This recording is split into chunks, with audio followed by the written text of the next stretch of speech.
Hey folks, Eddie from Totally Wired Guitars here, and today we are going to be making the case for why you need a Fender Mustang.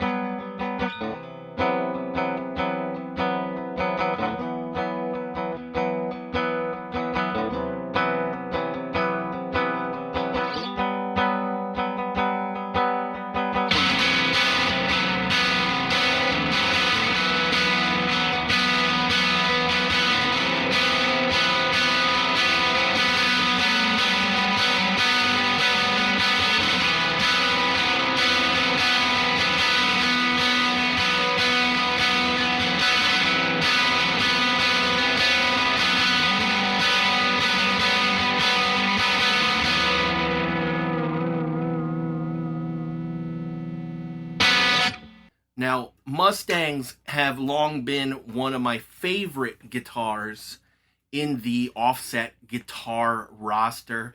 I've owned a number of them over the years and have gone without one for just as many. This 1971 all-original Fender Mustang is the first one I've had in the shop for some time.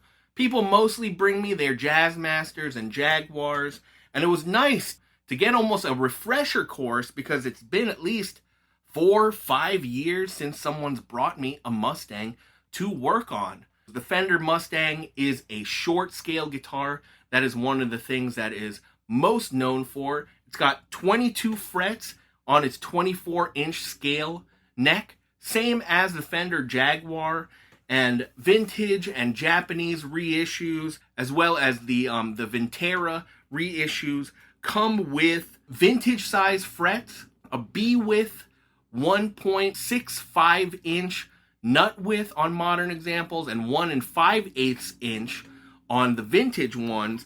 And boy, these are just some of the most comfortable guitars to play. As compared to its offset siblings, the Mustang, I'd say, is a much more pared down affair. Now, this one came to me with the pickup selector switches and phase switches already taped off. It was by request of my client to a previous tech, and so they've kept it that way with the gaff tape, as you can see here. And yeah, this particular Mustang is wired so that both pickups are on all the time, and then you've got just a simple volume and tone knob. Now, if all of this stuff had been wired, basically what the switches do is that they can be used individually or in phase or out of phase, and that's how they come stock. So in phase, they've got this single coil type tone, not too dissimilar from that of a Strat, but the pickups are definitely a little more underwound and have kind of a cleaner tone to them. They're definitely bright, but not as bright, I would say, as a Jaguar or a Jazzmaster, due to the fact that these come stock with 250K pots, very similar to that on a Stratocaster or a Tele. In addition, when you play it with both pickups out of phase, you get that signature Strat-esque tone, that hollowed out, almost quacky kind of tone that people love. It's funky, it's fresh, and it's an awesome and unique quirk to this guitar. Also, among all of the offsets, I would say that the Mustang is usually the lightest. Almost every single one that I've ever played is probably about 7 pounds or less in some instances. Now, this is a later example. This one is from 1971. So unlike the ones that came out in the pre-CBS era, the Mustang was debuted in 1964. Those ones had a slab body, and it was the first offset from their student model series, which included the Duosonic and the Music Master, both of which are often grouped with offset guitars, but don't actually have the offset waist type design. So this being a later one, definitely in the CBS era, these come with a nice tummy cut. These were finished in some type of lacquer because, as you can see here, it is heavily yellowed over time, and you can see all of the crazy little weather checking marks throughout. This used to be, believe it or not, Lake Placid blue, and you can kind of see some of it still coming through where the arm wore off some of this yellowed clear coat.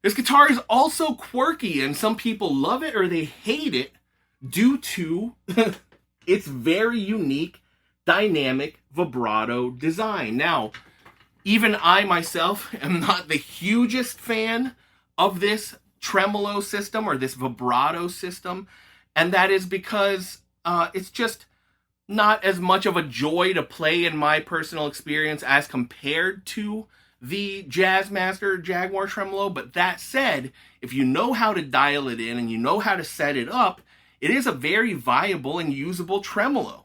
Now, the key to having a well-operating, right, and well-set up Mustang tremolo is, number one, you have to make sure, just like with other offsets, that you've got the proper neck angle, right? And if you do not have shims in the neck, and your neck is kind of tilted this way or dead straight and does not have that pitch back, then your bridge is unfortunately going to be flush with the pick guard, and it is not going to give you the setup necessary for your tremolo, or your dynamic vibrato as they call it, to stay in tune. And that is one of the biggest issues. Most people with Mustangs that I know don't really F around with the vibrato system on them. They either lose the arms or just leave them in their gig bags.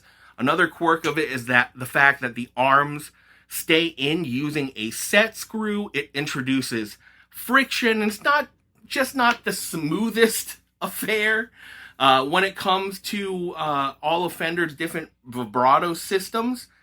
But once you have the proper pitch back on your neck, you can raise up your bridge ever so slightly, and similar to the way that I like my Jazzmasters and Jaguars set, I've got the base of this Mustang bridge about 2.5 millimeters away from the base of the vibrato plate here.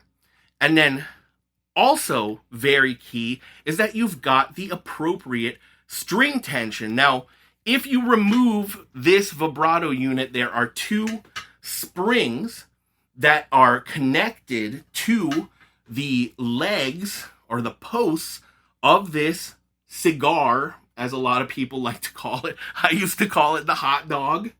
Looks like a hot dog. So those are anchored by this spring, and you can adjust the tension based on which one of the little tiers that you connect the springs to. And if you lower it to the lowest rung on the posts, then that gives you the most tension. And if you raise it up, that gives you less tension. Now this one, we put on our Gabriel Tenorio 11 gauge strings. I put on his Jaguar strings, his JG50s. And if you don't know about Gabriel Tenorio by now, and you play an offset guitar, get with the program, buddies, because these are the best offset strings. They're specifically made for offset guitars.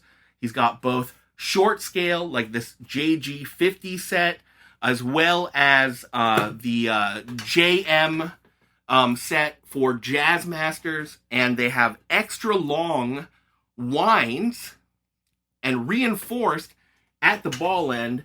Now, you don't normally see the winds on a Mustang because they're usually bent back behind that little cigar, but you can see just how long the winds are on these Gabriel Tenorio strings.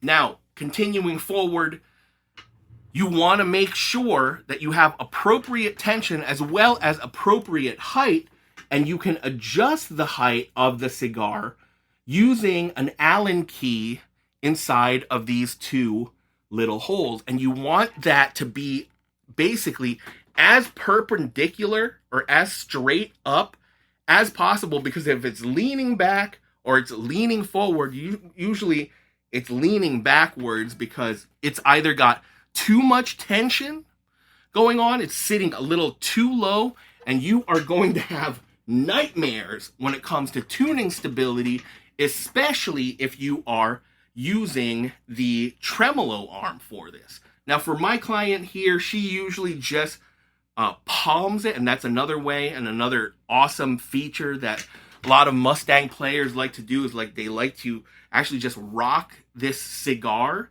back and forth, which gives you like really nice subtle vibrato action along with your floating or rocking bridge.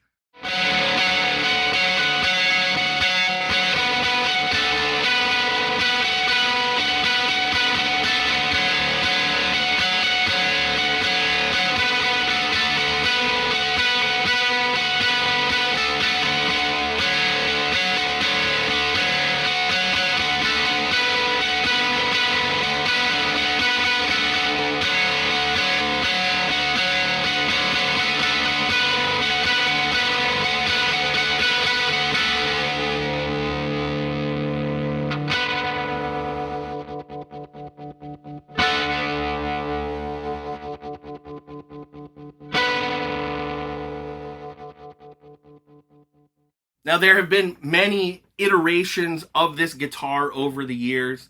Again, you went from 1964, your pre-CBS Mustangs, your slab bodies, no contours, and then later in the 60s, they got their, tummy cut and a bigger headstock, and they switched over to F tuners. Now, this one has had the tuners replaced with Spurzl tuners, but these usually came with F-style Fender tuners. They all usually came with a bone nut. The font on this one is black with the gold trim, as you can see. So Fender stopped production of the Mustang along with many of their other offset guitars basically in the late 70s. And it wasn't until Fender Japan picked these up and reissued them in the 90s that new examples became available once more, and they have been producing them ever since. Now, this, just like the Jazzmaster and Jaguar, were out of fashion as far as most mainstream musicians were concerned, and these are commonly associated with alternative and indie musicians that picked them up in the 80s and 90s because they got them dirt cheap, they were super solid guitars, and overall pretty easy to maintain, especially if you didn't fiddle fuck around with this dynamic vibrato very much. People like the tone. You can hear, obviously, Kurt Cobain is one of the most famous players, but the dudes in Blur played them. Belinda Butcher from My Bloody Valentine.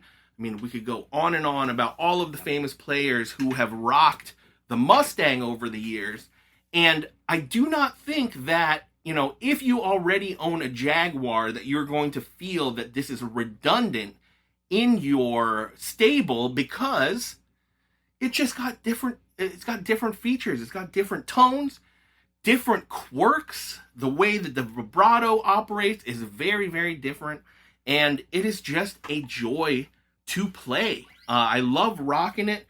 Either hardtail, set with the cigar all the way down, almost flush. That gives you the steepest break angle and gives you the most sustain. But that also is another thing. This guitar definitely has more sustain than a Jazzmaster and Jaguar, because you can see how kind of more extreme that break angle behind the bridge is as compared to that longer distance between your bridge and tremolo on a Jazzmaster or Jaguar. If you haven't already played one, and one that's well set up, then definitely you should rectify that soon. Through the 2000s and 2010s, these vintage examples still could be had for fairly cheap. most of them being under 2K, unfortunately now, along with the rest of the guitar market, these are fetching a pretty penny, with a lot of folks asking well over $2,500, up in the upper $3,000 range, which, you know, these were student models, right? But they're fantastic guitars. That said, it pains me especially because 10 years ago seemed just like yesterday, and I remember seeing these vintage Mustangs for like, I don't know, like $1,500, $1,700 all day long with their original cases. Some of them in pristine condition, and yeah, it hurts. It hurts me right here. It hurts in my heart to see how expensive these have become. But definitely keep an eye out. And if you can't go vintage, obviously that's not going to be everybody. My recommendations for the best reissue Mustangs are the 65 reissue Mustang that Fender Japan did a number of years ago. I feel like it was over 10 years ago now that they reissued those.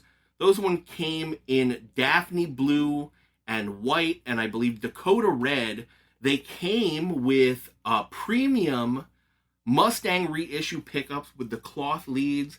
They had the brass plates on the inside for shielding. They had white button F-tuners, and I believe those ones had the accurate poplar bodies, whereas some of the 69 reissue Mustangs, which are more commonly found from Fender Japan through the 90s and whatnot, those ones, I believe, had basswood bodies. I've also heard that the Vintera 2 Mustangs are excellent instruments, and there are a number of other iterations of the Fender Mustang that have more modern specs. Some of them have toggles. Some of them are now American-made. I don't think that Fender has done a proper, you know, American vintage reissue of the Mustang yet. I could be wrong. I'll have to double check on that. But there are a lot of different iterations of the Mustang that are awesome guitars that if you have not yet played and you're looking to add a new guitar to your offset guitar collection, definitely consider a Mustang. They are just, once again, a joy to play. Anyway, I hope you enjoyed this video. Please don't forget to like and subscribe. It helps the channel to grow. And don't forget to follow Totally Wired Guitars for more offset guitars buying tips.